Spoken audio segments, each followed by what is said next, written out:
이런 부분은 제대로 반영하지 않았습니다. 네, 서울시가 요구한 것을 더 많이 주겠다라고 하는 회사가 점수를 더 적게 받고 아무리 생각해도 채점이 거꾸로 된 것 같습니다. 네. 그래서 당시 증권가에선 사업자 선정 발표 직전까지만 해도 LG가 아니라 삼성이 될 것으로 봤고 또 주가에도 이렇게 반영이 됐습니다. 그런데 결국 LG 쪽으로 유리하게 결과가 나온 셈인데 LG 쪽으로 유리하게 나온 배경이 있습니다. 뒷말이 무성했는데요. 교통카드 시스템 구축을 주도했던 분들과 LG CNS 측과 석연치 않은 연결고리가 취재 과정에서 드러났습니다. 서울시가 새 교통카드 사업자 선정 작업을 벌이기 하루 전날 서울시 교통정보반에 인사가 새로 났습니다. 서울시 교통정보반은 서울시가 새 교통카드 사업을 전담시키기 위해 신설한 부서입니다. 발령이 난 2명은 서울시가 한 달 전에 계약직으로 뽑은 사람들입니다. 평가 작업 하루 전날 서울시 주무부서로 발령받은 이 2사람의 전 직장은 한때 LG그룹 소속이었던 교통정보 벤처회사였고 2사람은 간부로 일했었습니다. 그분이 아직까지도 LG랑 관련이 있나요? 2사람 가운데 한 사람은 벤처회사에 있을 때 이미 서울시의 새 교통카드 사업에 대해 여러 제안을 했었습니다. 사장님에 대해서 좀 아시죠? 교통카드 사업 처음에 플래닝할 때 자문도 해주시고 있어요. 그러니까 사업 제안서를 짜는 데 있어서도 어느 정도 역할을 하셨겠네요? 그렇죠. 자문위원이셨으니까. 이와 관련해 서울시가 업체 선정을 앞두고 LG 컨소시엄의 업체들에게 유리하도록 배점 기준을 변경했다는 의혹이 제기되고 있습니다. 특히 기존 업체와의 이해관계 조정 해결 능력 등 이 세 항목은 원래 각각 20점, 20점, 10점으로 배정되어 있었는데 모두 50점씩으로 대폭 높아졌습니다. 이 세 항목은 말만 다를 뿐 앞에서 살펴본 바와 같이 기왕에 서울시와 관계가 있는 회사라면 높은 점수를 받을 수 있는 사실상 한 가지 능력을 묻는 항목들입니다. 이 항목들이 중복됐을 뿐만 아니라 배점까지 높아진 이유는 LG 측에 참여한 인테크 산업이나 CNC 엔터프라이즈 등이 서울시의 기존 교통카드 단말기 사업에 참여하고 있었던 업체였기 때문이라는 것입니다. 자기네 유리한 쪽으로 아이디어를 모았고 그 아이디어를 서울시하고 CNS 멤버들하고 회의를 했고 있을 수 없는 일이죠. 사전에 제가 그쪽에 멤버였기 때문에 다 알아요. 시장님 결제받는 과정에서 우리 부장님이 이쪽 부분이 더 강조돼야 되는 거 아니냐라는 얘기를 들었고 자문위원회에서도 뭐 그런 이야기가 있었고 사전 내정설 소문이 돌면서 관련 업계에서는 서울시 측이 누구를 염두에 두고 있는지를 파악하느라 동분서주했다고 합니다. 제안서 내기 전에 우리가 주로 어디서 해야 됩니까? 근데 LG CNS 서라고 있어요. 서울시에서. 누가 그러던가요? 거의 공직자예요. 네, LG와 관련이 있는 2사람이 심사 전날 서울시 교통정보반에 발령이 났고 또 한 항목이면 될 것을 3항목으로 늘려서 배점을 늘려서 채점한 결과 LG 쪽으로 낙찰이 됐다. 네. 특혜 의혹 상대방이 제기할 만하네요. 그뿐만이 아닙니다. LG CNS가 사업 시행자로 선정이 된 이후에 사업 계약서를 서울시와 맺었는데요. 이 사업 계약서 역시 LG CNS 측에게 사업자에게 다시 말해서 너무 유리하게 만들어졌다. 이런 의혹 또한 관련 업계에서 제기되고 있습니다. 서울시의 교통 개편과 함께 새로 발급된 교통카드입니다. 이 카드 하나로 버스, 지하철, 택시는 물론 놀이문화시설과 민원서류 발급까지 하겠다는 게 서울시의 당초 계획이었습니다.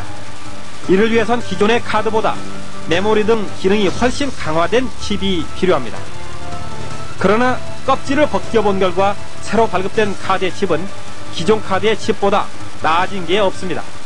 서울시에서 티머니 카드로서 많은 기능들이 부과됐다고 하는데 칩 내부의 칩도 동일하고 사용할 수 있는 이 영역도 기존의 구교통카드와 별반 다른 게 없습니다. 요금 단말기에 가지 않은 곳이 찍히고 요금이 잘못 부과되는 일 또한 계속되고 있습니다.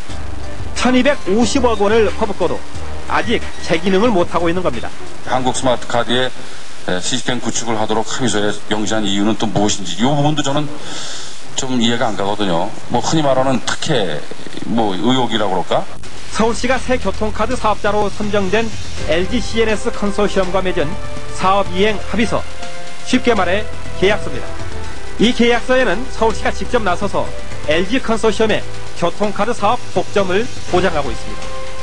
서울특별시는 본 사업과 실질적으로 같거나 유사한 사업을 제3자로 하여금 영위하도록 할 수 없다.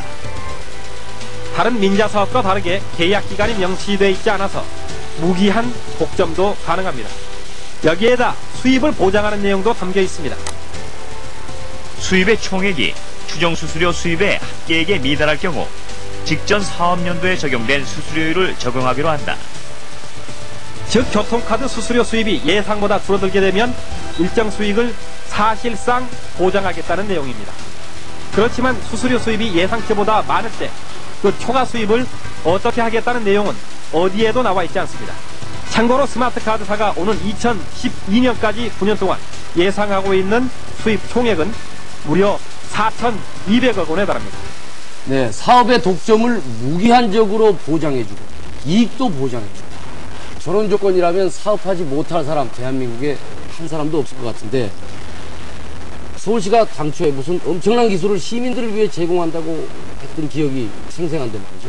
그럼에도 불구하고 아직 서울시가 당초에 예상했던 대로 사업이 진행되지 않고 있죠. 네, 문제가 있다는 것은 서울시에서도 잘 파악하고 있습니다. 예.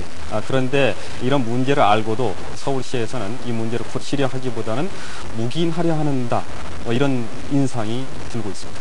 서울시는 새 교통카드 사업을 입찰할 때 여러 가지 조건을 달았습니다. 그중 하나가 배차 간격, 도착 예정 시각 등 버스 운행을 관리하는 버스 종합 사령실 BMS와 연계하도록 한 것입니다. 중복 투자를 막기 위한 것입니다.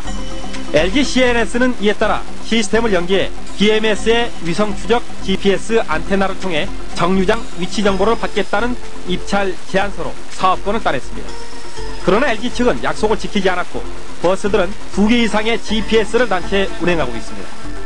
엄연한 계약 위반인데도 서울시는 이를 묵인하고 있습니다. 제안한 데서가 퍼펙트 할 수는 없는 거예요. 오히려 먼저 설치된 GPS가 전파 방해를 일으킨다며 멀쩡한 GPS를 떼어내라고 버스 회사들의 공문을 보냈습니다. 이뿐만이 아닙니다. LG CNS는 입찰 제안서에서 26개사가 컨소시엄에 참여해 총 사업비 1250억 원 가운데 501억 원을 출자할 예정이라고 밝혔지만 실제 출자액은 현재 300억 원대에 그치고 있습니다. 대한지방공제회가 실제로는 출자를 하지 않고 전환사채와 대출로 바꿨기 때문입니다. 여기가 전환사채로 들어가가지고 그걸 서울시가 지분 참여로 인정을 해줬어요. 국가 재정이 부족해 민자를 끌어들여 공공사업을 벌일 때 어느 정도의 이익을 보장해 주는 것은 당연할 것입니다. 그런데 그때 들어가는 돈 모두 국민의 세금입니다. 따라서 민자사업에 들어온 회사가 만족할 때까지 무한정으로 이익을 보존해 줘서는 안 될 것입니다. 서울시 계약서부터 다시 점검해 가야 할 텐데요. 민자를 투자한 회사도 책임성을 갖고 경영해야 하며 그렇지 않을 때는 손실도 감수해야 할 것입니다. 책임 경영, 투명 경영, 국민의 돈이 들어가는 공공사업에 더욱 절실히 요구되는 덕목입니다. 김강균의 뉴스 서비스